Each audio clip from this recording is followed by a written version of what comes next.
আসসালামু আলাইকুম, কেমন আছেন সবাই? আশা করছি সকলেই ভালো আছেন। আপনাদের দোয়ায় আমিও ভালো আছি, আলহামদুলিল্লাহ। এই যে দেখতে পাচ্ছেন আমার হাতে কিছু শুকনো সিমের বীজ আছে। এই বীজগুলি আমি আমার যে ছাদ বাগানে সিম গাছ আছে তা থেকে আমি সংগ্রহ করছি আগামী সিজনে রোপণ করার জন্য। এই যে যেই সিমের বীজগুলি আমি সংগ্রহ করছি এগুলি হচ্ছে একটা 12 মাসি সিম গাছ। সেই গ্রীষ্মকাল থেকে কিন্তু আমি সারা শীত জুড়েই সিম গাছ থেকে সিম তুলে খেয়েছি।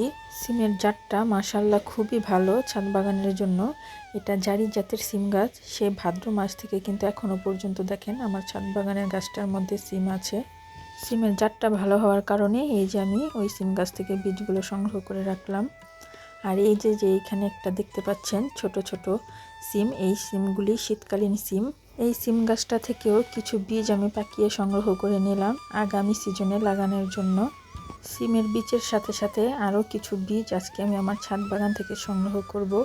এই যে ঝুড়িটার মধ্যে আমি সিমের বীজগুলি একটু রোদে দিয়ে নিচ্ছি যাতে একটু ভালো মতো শুকায়। এমনিতেই শুকনো আছে, তারপরও আর একটু ভালোভাবে শুকিয়ে তারপর আমি রেখে দেব।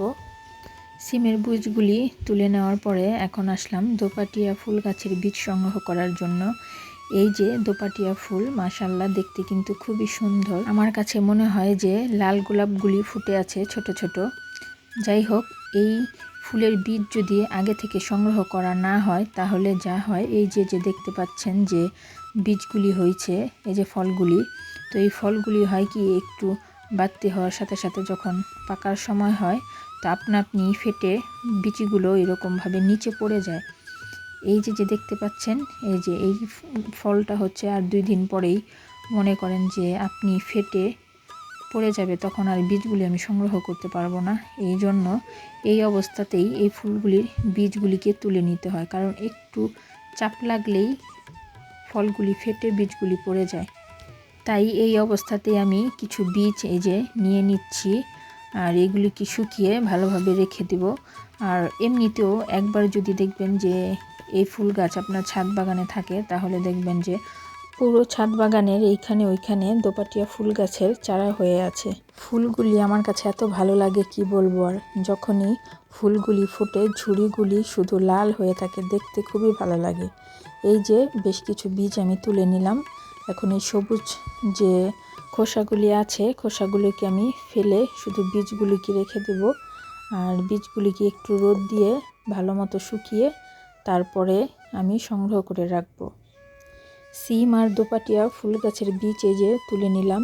এখন আমি কিছু সুইট বেসিলের বীজও সংগ্রহ করব। এই যে আমার ছাদ বাগানে সুইট বেসিল গাছটা দেখতে পাচ্ছেন, শুধু একটা না, আমার ছাদ বাগানে অনেকগুলি সুইট বেসিলের গাছ আছে। আর এই গাছগুলি যার ছাদ বাগানে আছে বা বাড়িতে আছে তারা অবশ্যই জানবেন যে ওইরকমভাবে এর বীজ না সংগ্রহ করলেও চলে, কারণ এই যে বীজ হয় এইগুলি কিন্তু ছাদ বাগানে পড়ে এমনিতেই প্রায় প্রতিটা টবে টবেই দেখবেন যে কোনো না কোনোভাবে পৌঁছে যায়। আর প্রতি গাছের গোড়া দিয়েই এই সুইট বেসিলের চারাগুলো হইতে থাকে। তেমন কোনো যত্নেরও প্রয়োজন পড়ে না এই গাছগুলিতে, শুধু পানি দিলেই হয়। আর পুরো ছাদ ভরেই দেখবেন যে কোথাও না কোথাও এই গাছ হয়েই আছে।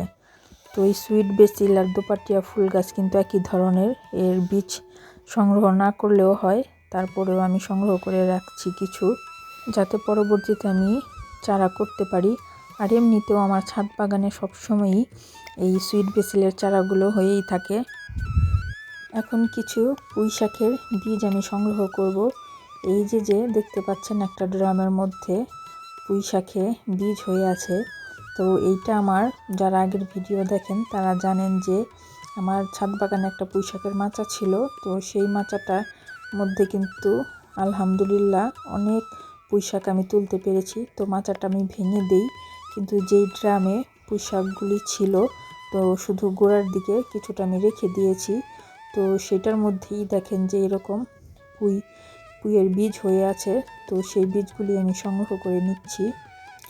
আর এমনিতেও যেহেতু আরও বীজ পড়েছে ড্রামের মধ্যে, তো সেই থেকেও পুঁইয়ের চারা হবে। তারপরও এই কিছু বীজ আমি তুলে নিলাম চারা করার জন্য। পুঁই শাক গাছে কিন্তু তেমন যত্নের প্রয়োজন হয় না, শুধু পানি দিলেই হয়। এই জন্য আমার ছাদ বাগানে আমি সবসময় পুঁই শাক চাষ করি। এই তো 4 ধরনের বীজ আমি আমার ছাদ বাগান থেকেই সংগ্রহ করলাম আগামী সিজনে গাছ রোপণ করার জন্য। তো আমার আজকের ভিডিও এই পর্যন্তই ছিল। আমার ভিডিওটি যদি আপনাদের কাছে ভালো লেগে থাকে, আমার চ্যানেলটিকে লাইক এবং সাবস্ক্রাইব করার অনুরোধ রইল। আমার সন্তান এবং পরিবারের জন্য দোয়া করবেন। আমিও দোয়া করি আল্লাহ তাআলা আপনাদের সবাইকে ভালো রাখুক, সুস্থ রাখুক। আল্লাহ হাফেজ।